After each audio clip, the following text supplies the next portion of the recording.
Greetings, everyone. It's Gleekon here again with another episode of Lore of Warcraft. Stay a while and listen to Chapter 11 of The Rise of the Horde. We left off with Ner'zhul had sent Durotan to collect Velen, and he felt bad. He didn't feel like it. He doesn't know. He's torn, but he let Velen go, but he kept the Adamal crystals. None of that happens in... according to Chronicles. It just doesn't mean that this is not canon. This is an episode that happens outside of that. All right, so let's find out what happens next in our story. Ner'zhul, Gul'dan, two of the darkest names ever to sully the history of my people, and yet Drekthar tells me that once Ner'zhul was admired, even beloved, and truly cared for the people whose spiritual leader he was. It is hard to reconcile those words with what Ner'zhul has become, but I try. I try because I want to understand, and yet, try as I might, I do not. What?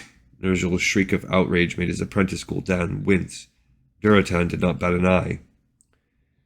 I released the prophet Velen, the chieftain of the Frostwolf clan said calmly. Your orders were to take him and the others prisoner. Ner'zhul's voice climbed with each word. It had been so plain, so easy. What had Durotan been thinking? To toss away this opportunity like bones when the meat had been devoured?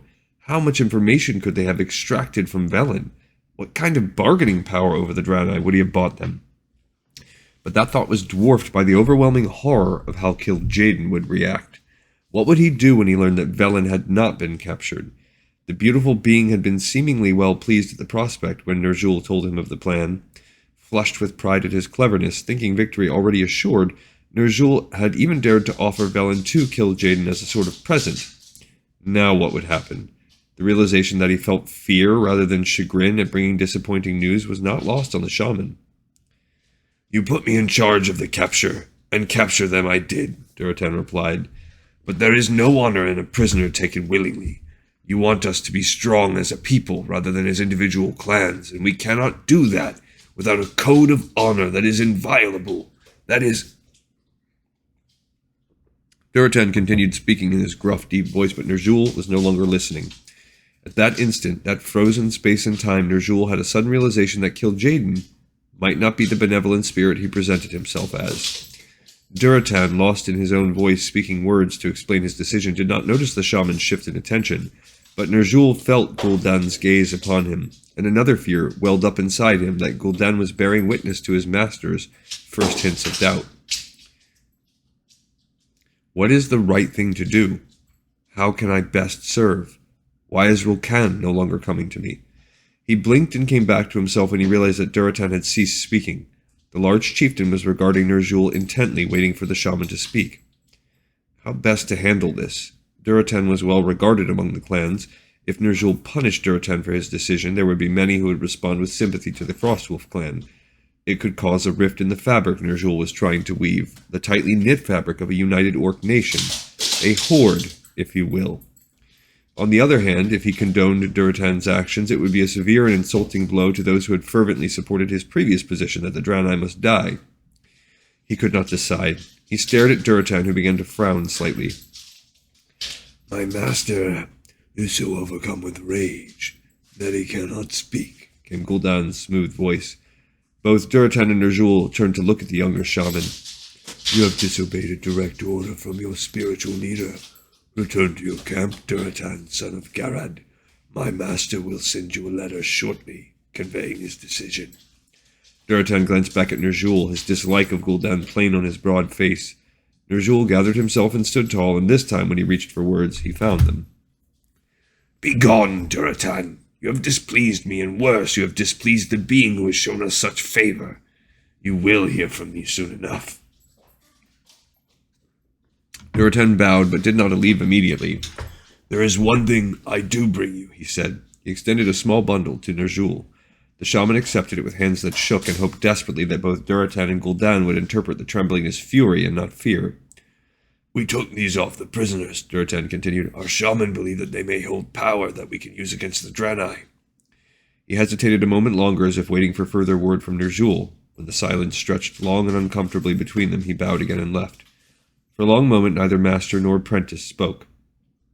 My master, please forgive me for interrupting. I saw you were so overcome that you could not speak, and I feared that the Frostwolf boy would misinterpret your anger as hesitancy. Ner'zhul shot him a searching look. The words sounded sincere. Gul'dan's face looked sincere. And yet, there was once a time when Ner'zhul would have confessed his doubt to his apprentice. He had trusted and trained him for years, but now at this moment, although battered by uncertainties as if by opposing winds, Ner'zhul knew one thing very clearly. He did not want Gul'dan to see any weakness in him. I was indeed overcome with rage, Ner'zhul lied. Honor serves nothing if it hurts your people. He realized he was clutching the bundle Durotan had given him. Gul'dan was staring at it almost hungrily. What did Durotan give you to offset your anger with him? Gul'dan inquired. Ner'zhul looked at him with a superior air. I will examine it first and share it with Kil'jaeden, apprentice, he said coolly. He was looking for a reaction and dreaded seeing it. For the briefest of moments, anger flitted across Gul'dan's face. Then the younger orc bowed deeply and said contritely, Of course, my master. It was arrogant of me to expect. I am merely curious, that is all, to see if the Frostwolf chieftain has contributed anything of worth. Ner'zhul softened somewhat. Gul'dan had served him well and loyally for many years now, and indeed would succeed Ner'zhul when the time came. He was jumping at shadows. Of course, Ner'zhul said more gently. I will let you know if I learn anything. After all, you are my apprentice, are you not? Gul'dan brightened. I serve you in all things, my master. Looking happier, he bowed again and left Ner'zhul alone. Ner'zhul sat heavily on the skins that served him for a bed.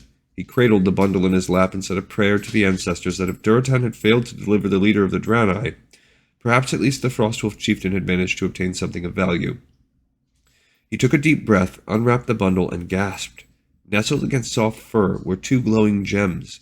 Gingerly, Ner'zhul touched the red one and gasped again. Energy, excitement, and a sense of power flowed through him. His hands wanted to grip a weapon, although he had had no need of one for years, and he yearned to swing it. Somehow he knew that if this crystal were on his person, his aim would be true. What a gift this was to the orcs. He would have to see how he could turn this hot red passion for fighting that lurked in the center of this stone to his purposes. It took a great effort of will for him to release the red crystal. He breathed deeply, calming himself as his mind cleared. The yellow one next. Ner'zhul grasped it.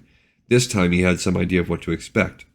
Again he felt it emanating warmth and a sensation of power, but this time there was no excitement, no urgency. As he held the yellow crystal, his mind cleared and he realized that he had hitherto been seeing things as if in a fog-dense valley.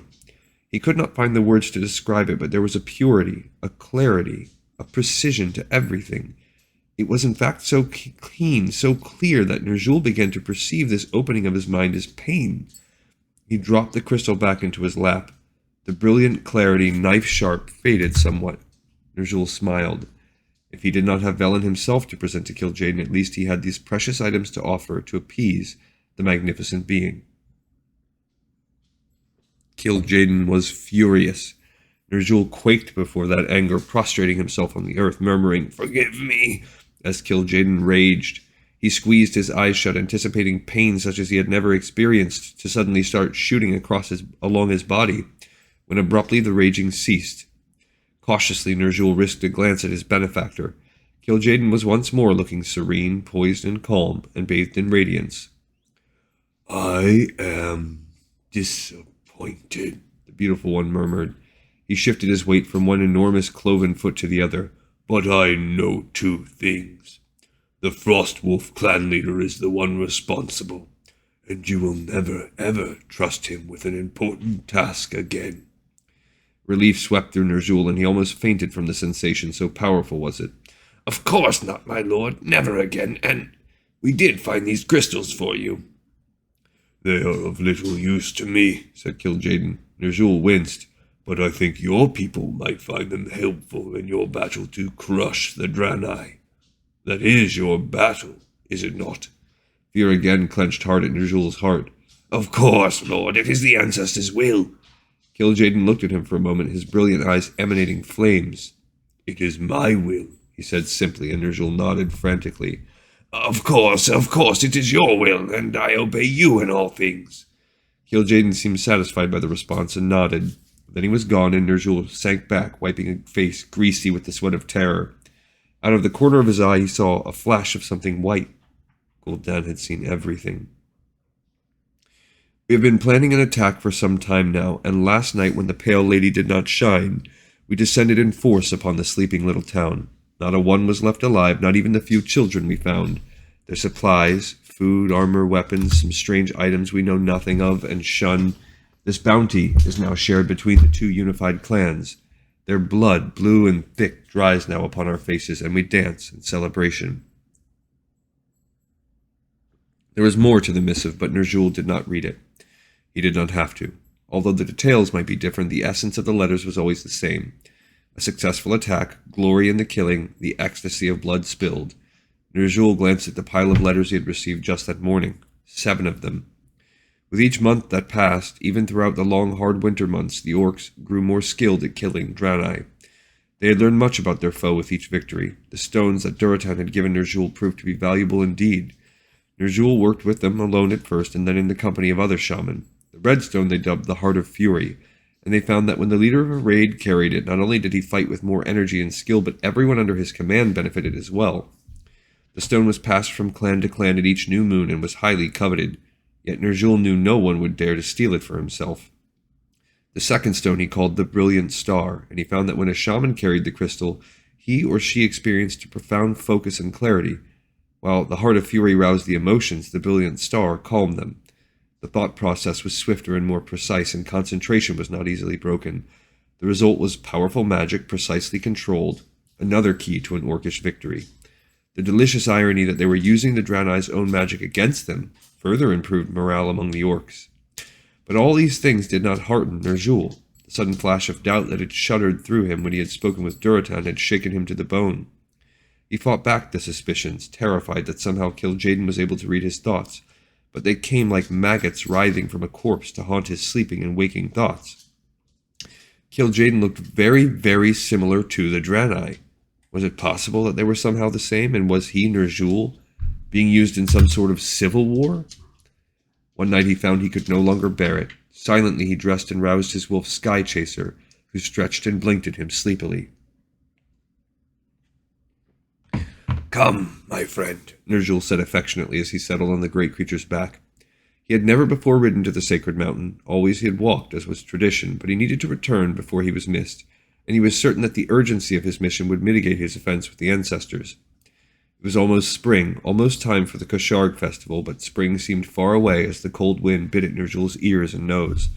He huddled down, grateful for the warmth of the massive wolf, and shielded himself as best he could from the wind and now snow. The wolf pressed on through the drifts, making steady if not swift progress. At last Ner'zhul looked up and saw the perfect triangle of the Mountain of Spirits, and a great weight suddenly lifted from his heart. For the first time in months, he truly felt as if he was doing the right thing. Sky Chaser would have difficulty climbing, so with a command to stay, he settled down, burrowing into a drift and curling up tightly. Ner'zhul did not imagine he would be more than a few hours, and hurried to climb the mountain with more alacrity than he had felt in a long time, his sack heavy with water skins and his heart full of anticipation. He should have done this long ago.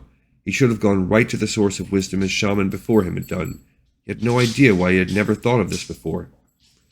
At last he came to the entrance and paused before the perfect oval. As anxious as he was to reach the ancestors, he knew the ritual must be honored.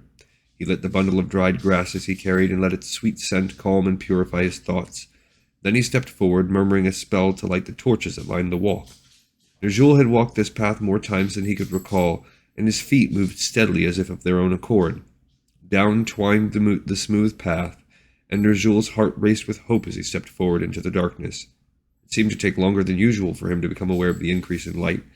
Ner'zhul stepped into the cavern and thought that somehow the light emanating from the sacred pool seemed dimmer than it had been in the past. The thought unsettled him. He took a deep breath and chided himself. He was bringing his own external fears to this sacred space, nothing more. He stepped to the pool, removed the water skins from his pack, and poured out the contents.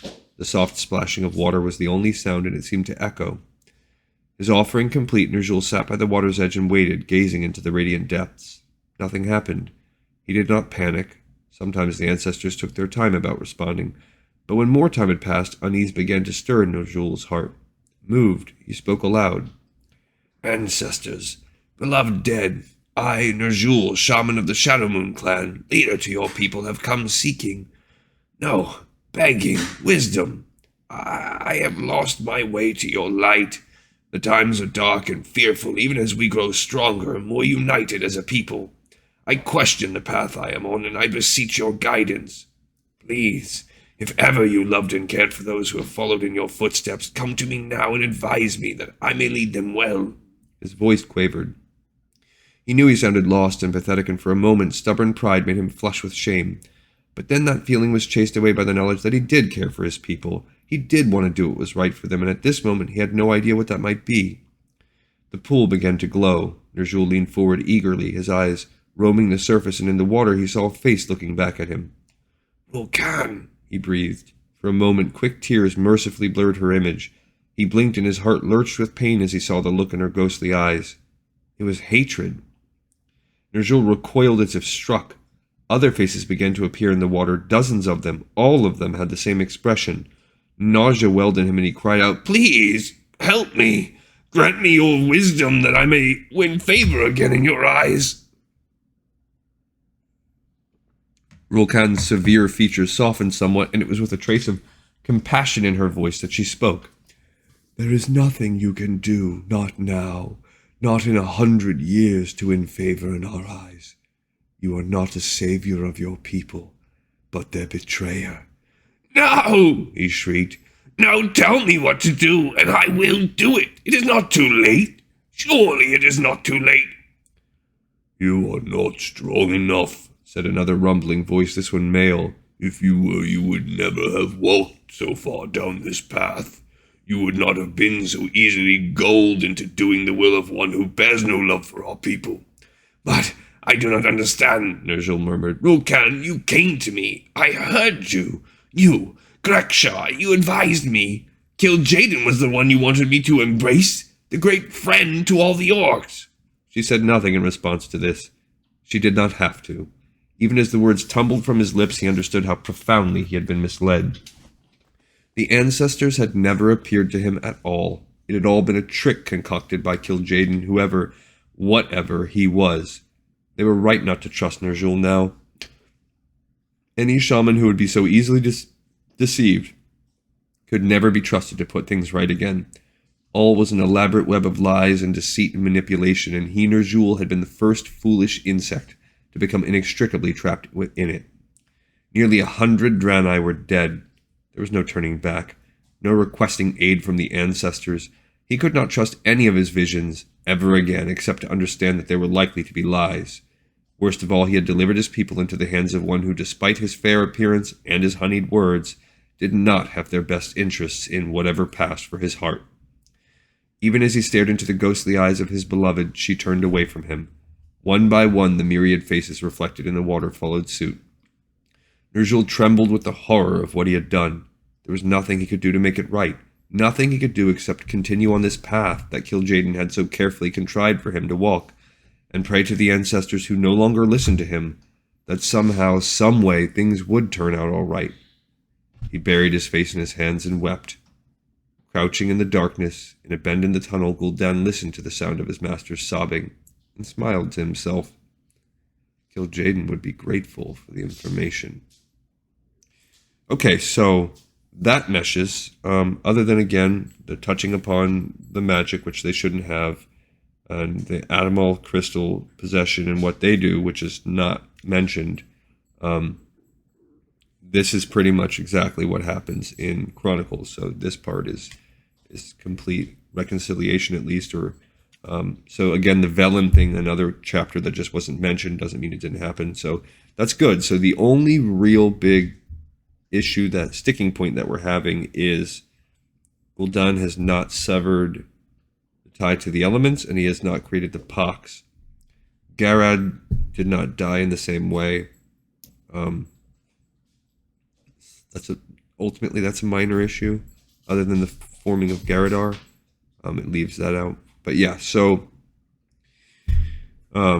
this is good. This is another tying point. Our paths are rejoining here again. So perhaps we can tie up a couple loose ends, but we know where we're at in the Chronicles and in the history. Okay, we have another episode in the pipes, 5x5. I look forward to seeing you on the next episode of Lore of Warcraft. Thanks.